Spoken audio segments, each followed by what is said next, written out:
Right, when was the last time you were violent? Do you want me to read the other one? Yeah. Oh, were you in the right? Very funny. Does it remember you something? Yeah, of course. I remember those questions. Why does it remember you? Well, those are some of the questions that I wrote for the people when we were making Dark Side of the Moon. Yeah.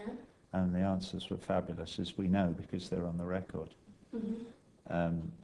My favourite story about that is Henry McCulloch, who was in Wings at the time, was recording.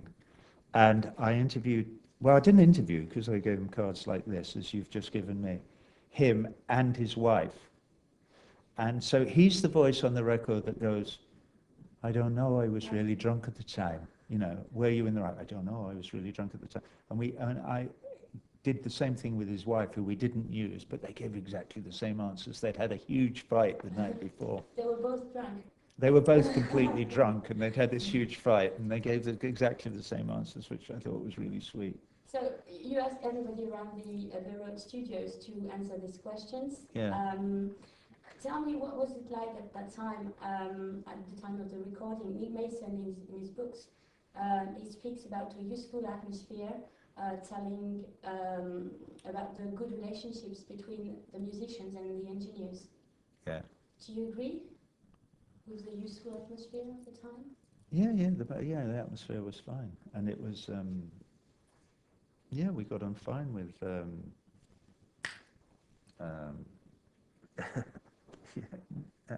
Alan Parsons. I lost his name for a minute, who was the engineer on the sessions. It was all good. I mean, Nick's version of all this is slightly at variance with what I remember, but I definitely remember everybody being happily cooperative. It was very. Did you work a lot, or you could laugh a little? And I mean, I'm sure we laughed, yeah, because as a general rule, in the band we laughed quite a lot. In Adrian Maben's film Pink Floyd at Pompeii, there's some interviews with us in the canteen at EMI, and that was when we were making Dark Side of the Moon. So you get a general idea of what the atmosphere was like. We all looked pretty stoned, I have to say, in that film that he made in the canteen. all right. But I'm sure, it was all good. All right. Nick Mason, again, wrote that previous albums were conceived in an era of desperation rather than inspiration. Do you agree with this? What is Dark Side of the Moon driven by? I'm not sure that Nick, bless his cotton socks, great friend of mine as he was and has since become again since we reconciled our differences, is really in a position to declaim upon inspiration or whatever about Pink Floyd and what we did or we didn't. There's an awful lot of we in Nick's book that I didn't recognize as being kind of in line with the reality of what actually went on. Funnily enough, there was a lot in the original version that I read. There was a lot of we wrote cards out and we did this and we did that. Well, I don't remember much we about this. And that's what I remember. But we all have very different memories of life, and we know that the human memory is a very unreliable and idiosyncratic device. And we also know now that. We know for sure, because of experiments that have been done, that the human brain will invent memories that suit the ego of the person who owns the brain. And so there's no reason really to suppose that my memories are any more accurate than his are. So it comes down then to, it's just a question of faith, I suppose. All right. By the way, do you think that music was a way to develop your lyrics, or your lyrics a way to develop music?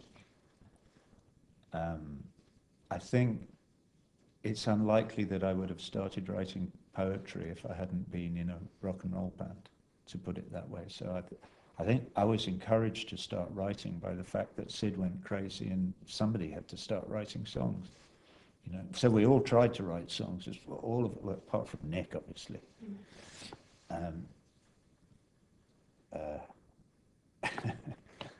That's, yeah, so that the answer to your question is that the music encouraged the expression of the idea.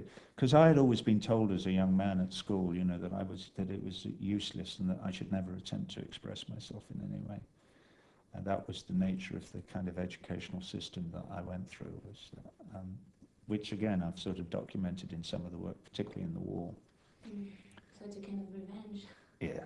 Ah, Yeah. good revenge. Yeah, it's a good revenge. Yeah. Maybe they bought your albums and then said, oops. Yeah, oops, got Maybe it that was wrong. wrong at the time. Yeah, maybe. The worst perpetrator's been dead for a very long time. Mm. So, I mean, for instance, on this tour, my plan is to rehearse and to perform as part of the show a song that I put out on the website before the last American election, so it's a couple of years ago now, called Leaving Beirut, which is a short story with a song applied over the top of it. But the short story has a background of music in it, but it's me speaking, telling a short story, and I intend to do that live as a. So how it'll turn out or what people will make of it, I don't know.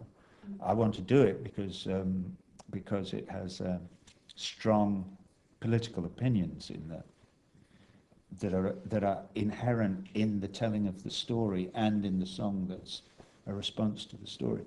And so I will attempt that, and it remains to be seen whether it will succeed or not. But it will certainly be different because it'll be a 13-minute long piece, 8 minutes of which is somebody reading a story. Mm. So it's something that people are not used to. They won't be used to it. Most of them will never have heard it. So whether I can do something that's visually compelling enough as well in order to suck them into what it is so that they can get it and respond to it, I don't know, but I will attempt that. Right. Last question. Yes. Last question. What can you dream about today? Do you have a dream again? A dream? Yeah. You mean, you know, as in, I have a dream? Maybe. Uh, Martin? Yeah. Well, I think Martin Luther King's dream would do. If you listen to those speeches, you know, what else is there to dream? He was obviously deeply humane. He was ecumenical. He was not attached to his Christianity in any way that was dogmatic, in my view. He espoused all the fundamentally good things that are enshrined in the Declaration des Droits de l'Homme and in the American Declaration of Independence. He latched onto the basic notion that each individual human being has inalienable rights that must be supported by the rule of law, and his dream was, you know, the same dream as Benjamin Franklin or Robespierre at the end of the day. They all had the same dream, and I see no reason to deviate from that basic, fundamental humanist. The only way that Martin Luther King deviates is because of his attachment to Christ, which is fine if that's, you know, for him. I'm more a kind of believer in the dawning of the age of reason kind of a guy. I like to think that we should be good to each other on pragmatic grounds, rather than because God tells us to be. Right. Okay. Thanks very much. Hey, thank you.